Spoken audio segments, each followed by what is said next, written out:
अस्सलामुअलैकुम। तो आज का हमारा टॉपिक है लेट्स टॉक अबाउट पीरियड्स और मेंसेस। ये टॉपिक बहुत ही इम्पॉर्टेंट है क्योंकि देखिए 71% ऑफ गर्ल्स को पता ही नहीं होता है कि पीरियड्स क्या है जब तक वो पहली बार खुद ना एक्सपीरियंस कर ले। इस वजह से एंजाइटी, टेंशन वगैरह कॉमन होती हैं जब गर्ल्स पहली बार ब्लड देखते हैं। इस वजह से पीरियड्स का एजुकेशन बहुत इम्पॉर्टेंट है। So let's talk about periods. इस वीडियो में हम 4 टॉपिक्स डिस्कस करेंगे। पहला है इंट्रोडक्शन टू मेंस्ट्रुएशन, यानी नॉर्मल मेंस्ट्रुएशन क्या है। सेकेंड टॉपिक है एबनॉर्मल और इरेगुलर ब्लीडिंग। थर्ड टॉपिक है मेंस्ट्रुअल सिम्टम्स एंड उसका treatment. And last but not the least, menstrual hygiene. तो मेंस्ट्रुएशन क्या है? हर महीने फीमेल को एक फिक्स टाइम पे बिना किसी सबब के प्राइवेट पार्ट से यानी वजाइना से ब्लीडिंग आना। तो देखिए इसमें 3 पॉइंट्स हैं। पहला है कि हर महीने, दूसरा है कि ड्यूरेशन, यानी ये हर 21 to 35 डेज के बीच में आना चाहिए।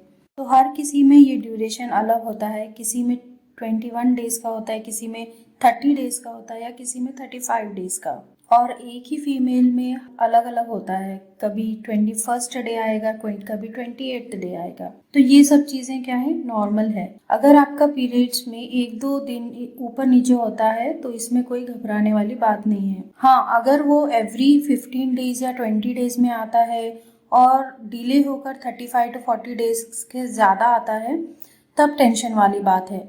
तो ड्यूरेशन आपको क्लियर हो गया है कि एवरी 21 to 35 डेज के बीच में आना चाहिए। और उसमें ब्लीडिंग जाती है 3 to 7 डेज, मैक्सिमम 10 डेज भी जा सकती है। और उसमें ब्लड की क्वांटिटी होती है 50 to 80 ml। तो मान लीजिए एक पैड 5 ml सोक करता है तो नियर अबाउट 10 पैड्स आपको लगते हैं पर पीरियड। तो ये सब चीज़ें नॉर्मल है।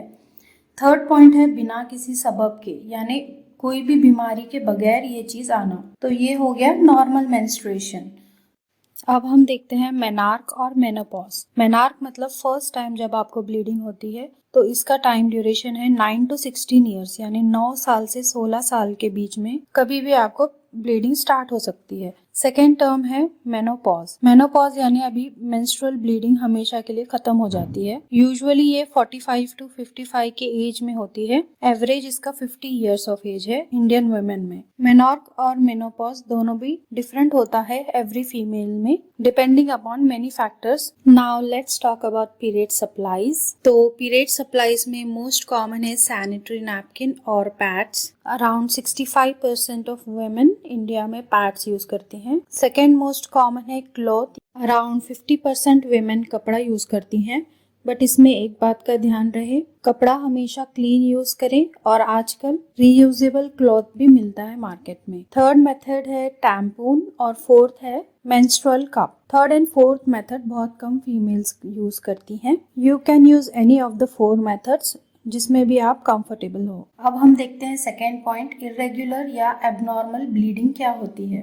तो एबनॉर्मल ब्लीडिंग क्या होती है? पहला है ब्लीडिंग बिटवीन 2 पीरियड्स, यानी 2 पीरियड्स के बीच में ब्लीडिंग होना। फॉर एग्जांपल, अगर आपको 1 जनवरी को पीरियड्स आता है, फिर 15 डेज में फिर से पीरियड्स आता है, यानी मंथ में 2 बार आता है, तो इसको बोलते हैं एबनॉर्मल ब्लीडिंग। सेकेंड है पोस्ट मेनोपॉजल, यानी सपोज अगर आपके पीरियड्स 50 इयर्स में रुक जाते हैं, फिर 1-2 साल बाद फिर से आपको ब्लीडिंग होती है, तो उसको हम कहते हैं पोस्ट मेनोपॉजल ब्लीडिंग। तो ये भी एक एबनॉर्मल ब्लीडिंग होती है। थर्ड एंड फोर्थ है विथ क्लॉट्स, यानी क्लॉट्स के साथ ब्लीडिंग होना और क्लॉट्स बहुत ज्यादा क्वांटिटी में होना नॉर्मल मेंस्ट्रुएशन में, तो ये भी एबनॉर्मल होता है। फोर्थ है बहुत ज्यादा पेनफुल, यानी इतना पेनफुल पीरियड जो आप सहन नहीं कर सको। फिफ्थ है पोस्ट क्वाइटल, यानी सेक्सुअल इंटरकोर्स के बाद ब्लीडिंग होना, ये भी एबनॉर्मल ब्लीडिंग की कैटेगरी है। अब हम देखते हैं इरेगुलर ब्लीडिंग। इसमें 3 टाइप्स हैं। फर्स्ट है हैवी, सेकेंड है स्कैंटी और थर्ड है एब्सेंट। तो हैवी ब्लीडिंग क्या होती है?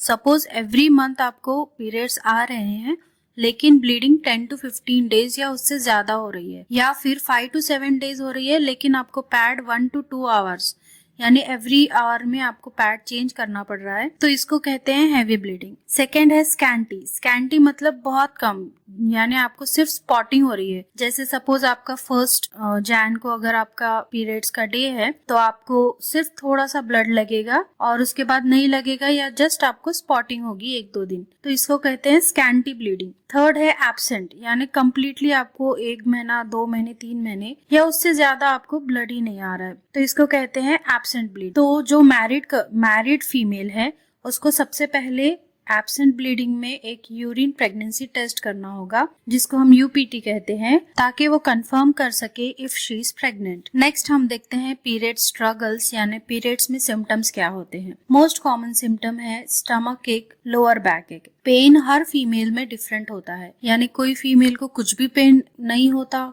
किसी किसी फीमेल को बहुत लाइट पेन होता है जो बियरेबल होता है, और किसी किसी फीमेल्स को बहुत ज्यादा एक्सक्रूशिएटिंग यानी बहुत सीवियर पेन होता है। तो आइए अब हम देखते हैं पेन का ट्रीटमेंट क्या है। तो सबसे पहले है कि अगर आपके पास एक हॉट वाटर बैग है तो आप उसमें हॉट वाटर लीजिए और अपने लोअर एब्डोमेन और लोअर बैक पे रख सकते हैं, जिससे काफी हद तक आपका पेन कम हो जाएगा। सेकेंड है माइल्ड टू मॉडरेट एक्सरसाइज या फिर वॉकिंग कर सकते हैं।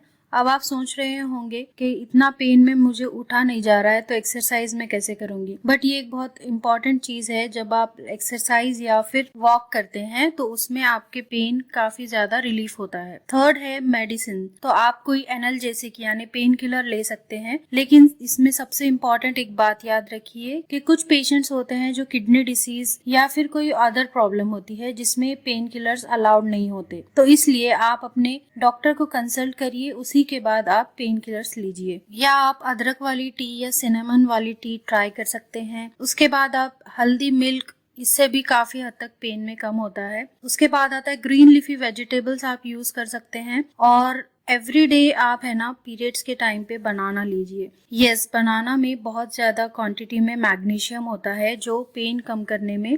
And last but not the least, dark chocolate. Yes, dark chocolate से भी पीरियड्स का पेन काफी हद तक कम होता है। और एक इम्पॉर्टेंट बात है कि स्ट्रेस की वजह से, स्ट्रेस, टेंशन, एंजाइटी की वजह से पीरियड्स का पेन और ज्यादा इंक्रीज हो सकता है। तो जहां तक हो सके आप स्ट्रेस को अवॉइड करिए, तो पेन रिलीफ होने में भी फायदा होगा। सेकेंड सिम्टम है ब्रेस्ट से रिलेटेड, यानी पीरियड्स के 1-2 दिन पहले और पीरियड्स होने तक कुछ कुछ फीमेल्स में ब्रेस्ट में स्लाइटली स्वेलिंग यानी थोड़ा सूजन और पेन होता है। ये हर फीमेल में नहीं होता, कुछ फीमेल्स में ये चीज कॉमन है। तो ब्रेस्ट के सिम्टम्स को कम करने के लिए आप कंफर्टेबल ब्रा यूज कर सकती हैं, और ऑलिव ऑयल या विटामिन ई से आप ब्रेस्ट को मसाज भी कर सकती हैं, जिससे पेन में काफी हद तक रिलीफ होगा।